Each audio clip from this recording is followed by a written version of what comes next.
Alors la francisation, oui, c'est la réponse au populicide. C'est la dernière partie de mon livre, c'est la plus importante, évidemment. Le mot n'est pas de moi, il est de Édouard Herriot, dans les années 20, qui dit « Si on ne francise pas la France va mourir ». À l'époque, il y avait une immigration européenne. Ça posait beaucoup moins de problèmes. Mais malgré tout, Édouard Herriot, vous voyez, je me gare parce que... ah bah oui, il y a l'Arcom qui guette. Là, personne ne peut rien dire.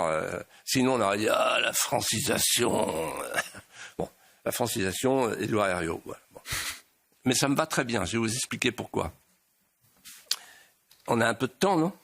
9 minutes. Bon, alors je vais essayer d'être bref. Ouais.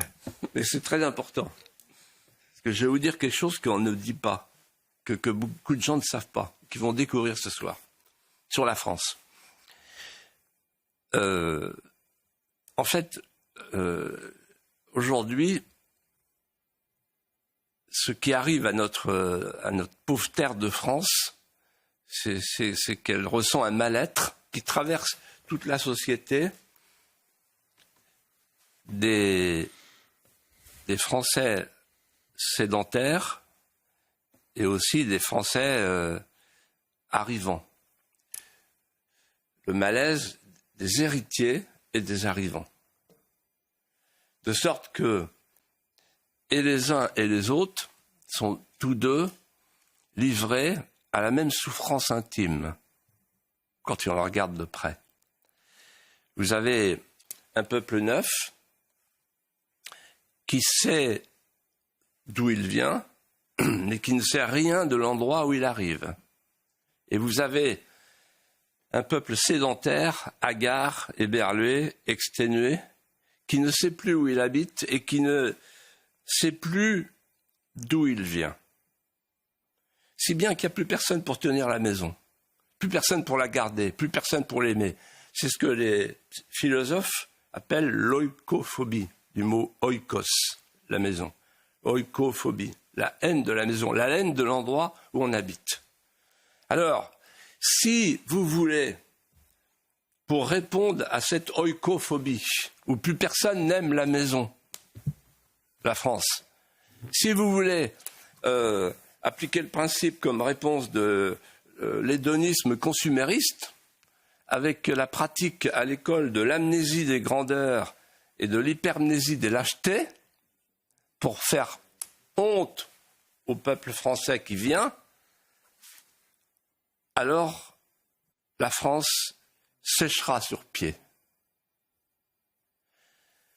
La seule méthode, c'est de refranciser, de tout refranciser, de refranciser nos rêves, de refranciser nos songes, de refranciser l'école, de refranciser l'espace public, de refranciser l'État, de refranciser les médias. Qu'est-ce que ça veut dire refranciser ? Ça veut dire sortir de l'éclipse de la conscience nationale. Ça veut dire rendre au peuple français son récit fondateur, en partant du principe qu'il n'existe pas dans l'histoire du monde un seul peuple, et j'examine ça dans un chapitre, comment meurent les peuples. Il n'existe pas un seul exemple d'un peuple ayant lâché son récit fondateur qui a survécu. Donc, l'urgence des urgences, c'est de rendre au peuple français son récit fondateur. Vous savez, il y a une phrase de saint Paul qui m'a toujours marqué et qui est la suivante: « Défendez-vous avec des armes de lumière ». Quelles sont donc les armes de lumière pour la France ? Il y en a 3. Elles sont portées par les traits de caractère d'un peuple avec le mystère de ses ferveurs constitutives.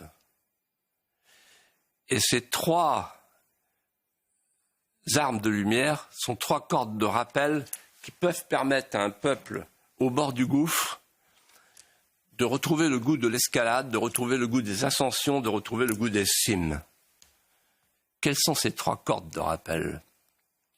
Première corde de rappel, le peuple français est un peuple littéraire. C'est inouï, c'est unique. Le peuple français est né d'un acte littéraire, d'une chanson de geste, d'une romance, d'une défaite transfigurée par le verbe vivant, avec le preux qui est en train d'agonir et qui supplie son compagnon d'armes, tu tourneras ma tête vers France la douce. France la douce, c'est la première fois que le mot est prononcé, il y a 10 siècles. Une chanson de geste.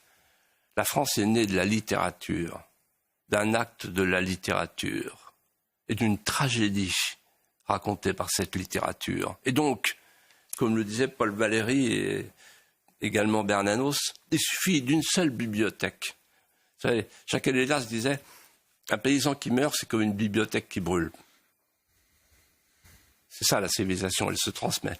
Mais il suffit d'une seule bibliothèque, avec un seul lecteur qui serait en contact charnel avec l'épopée, la prosopopée, le panache, pour que la France ne meure pas. Deuxième corde de rappel, le peuple français est un peuple politique, au sens fort du terme. Je ne dis pas politicien, politique. Ça veut dire quoi, un peuple politique? Ça veut dire qu'il s'est construit à partir de 3 éléments.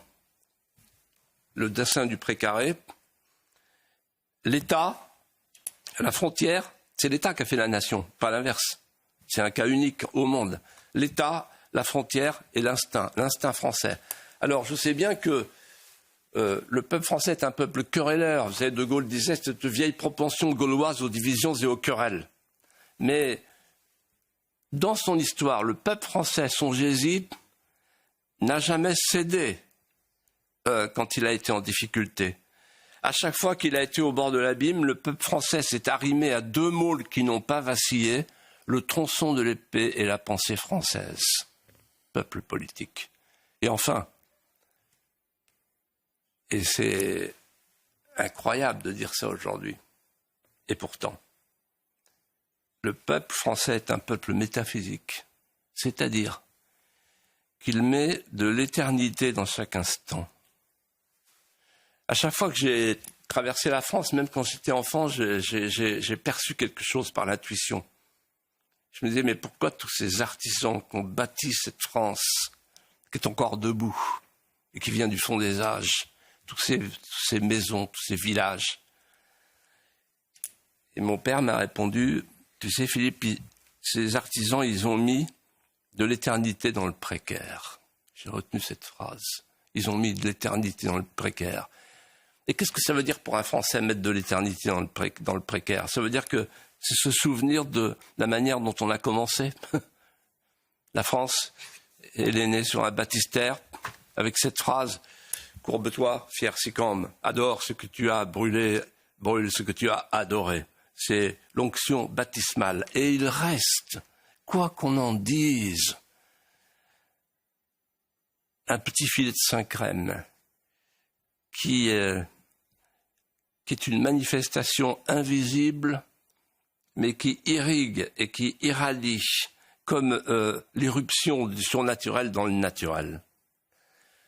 La France est née avec un acte métaphysique.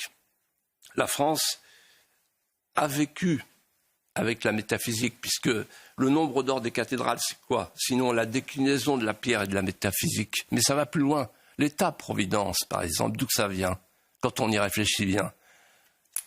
Ça vient de la métaphysique des charités élémentaires, c'est-à-dire le partage de la chlamyde pour le plus pauvre des pauvres, par l'apôtre Martin de Tours. Et donc, en fait, toute la respiration de la France, elle vient de l'idée, à travers la famille, la transmission, la filiation, qu'on lutte contre l'instant fugace. En lisant les mémoires de guerre, je me souviens d'une phrase de De Gaulle, et je terminerai par là, qui a très bien résumé tout ça et qui dit « La destinée de la France, sur laquelle j'ai réfléchi, m'amène à dire ceci. J'ai par instinct l'impression que la Providence l'a créée pour les succès achevés ou les malheurs exemplaires. »